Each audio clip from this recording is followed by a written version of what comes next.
While most viral stars vanish after their 15 minutes of fame, Lucy Thomas just did something at the Theatre Royal Drury Lane that has left the traditional music industry in a state of absolute shock. Standing under the dimmed house lights of London's most prestigious stage, the young woman from Wigan faced the ultimate litmus test of her career. For years, the industry plants and polished pop stars have relied on backing tracks and heavy pitch correction, but Lucy walked out with nothing but a 30-piece live orchestra behind her. The atmosphere was thick with skepticism. Many in the press had spent years labeling her a studio creation. They argued that her crystalline tone was the result of hours of digital manipulation in a quiet booth, rather than raw, God-given talent.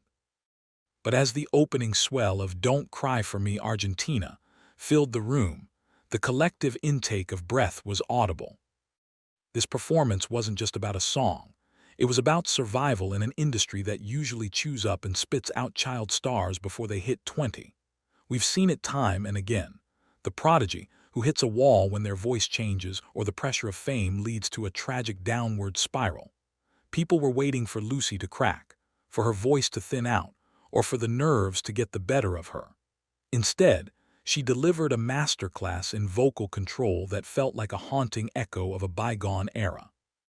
It was a moment of total vindication. The recording of this night has since flooded social media, racking up millions of views in a matter of hours. But the real story isn't the views. It's the silence she forced upon her harshest critics. As she hit the final, soaring notes, the theater didn't just applaud. They stood in a state of stunned disbelief, realizing they were witnessing the birth of a generational icon who had just bypassed every traditional gatekeeper in London. Many fans believe Lucy's journey started with a heartbreaking loss on The Voice Kids UK, but new details suggest that her elimination was actually a strategic escape from a system designed to exploit young talent. Back in 2018, when a 14-year-old Lucy Thomas stood before the celebrity coaches, the world saw a polite, gifted girl who didn't quite make it to the winner's circle. At the time, viewers were outraged, claiming the show's format favored big personalities over actual vocal technicality. However, insiders in the music business have long whispered that losing that show was the smartest move her team ever made. Typically, winners of these televised competitions are locked into ironclad, predatory contracts that dictate every move they make, often leading to a quick album of covers and a fast slide into irrelevance.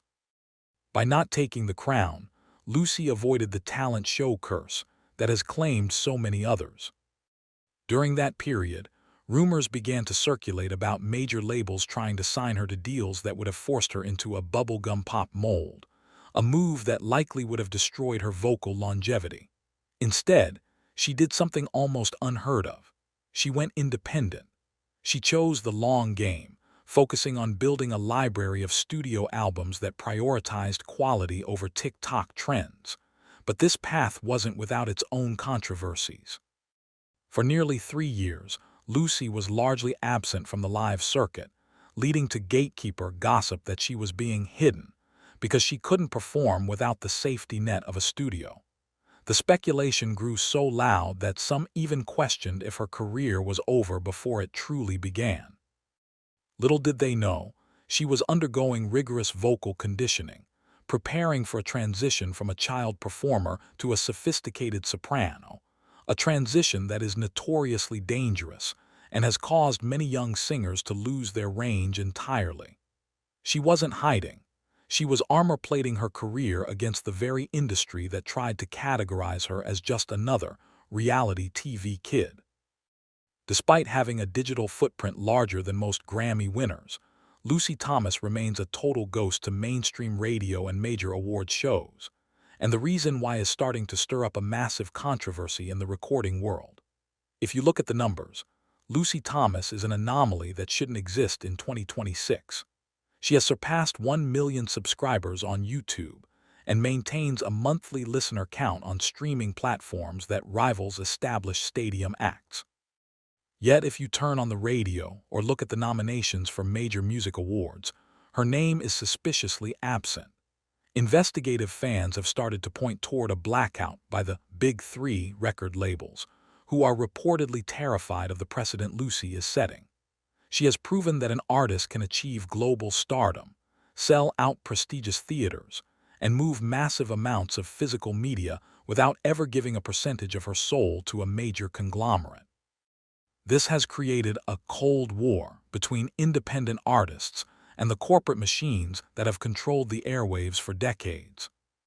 The speculation reached a breaking point when rumors surfaced of a major label buyout offer that was allegedly rejected by Lucy's camp. The offer was said to be in the seven-figure range, but it came with strings. They wanted to change her image, move her toward a more provocative look, and modernize her sound. By saying no, Lucy effectively declared war on the traditional Hollywood system. This rejection sparked a wave of smear rumors online, with some anonymous accounts claiming she was difficult to work with or that her success was inflated by bots. However, the sheer volume of organic fan engagement and the sold-out crowds tell a different story. She is an industry outsider by choice, and her Don't Cry For Me Argentina performance was a public display of power, a way of saying she doesn't need their permission to be a star. The industry's attempt to ignore her has only made her fan base more militant, turning her into a symbol of a new era where the audience, not the executives, decides who becomes a legend. As the footage of her Evita performance continues to trend globally, a fierce debate has broken out in the West End community over whether a digital star has the right to claim one of the most difficult roles in musical theater history. The song, Don't Cry For Me Argentina, is considered the Everest of musical theater. It requires not just vocal range, but a specific type of political and emotional gravitas that most singers don't develop until their 30s or 40s. When Lucy took it on at 21, she was stepping into a minefield. The theater elite, the directors, critics, and veteran actors who pride themselves on the grind of the stage, have traditionally looked down on performers who find fame on the internet. There are whispers that several high-profile casting directors have been resistant to the idea of Lucy leading a major production, fearing that her YouTube fans aren't the right kind of theater audience. This gatekeeping has sparked a massive backlash online, with supporters accusing the West End of being out of touch and elitist. The controversy took a sharp turn when a leaked rumor suggested that a major revival of Evita was being planned for late 2026, and that Lucy's name was deliberately left off the shortlist despite her being the most searched-for performer for the role. This triggered a wave of demand from fans who argue that her rendition is the first one in decades to capture the true spirit of the character. But there's a darker side to this speculation. Some industry insiders claim that the pressure of such a role could be a career killer for a voice as pure as hers. The role of Eva Peron is notoriously taxing, and there are fears that a long-running theater contract could shred her vocal cords, much like it has done to other stars in the past.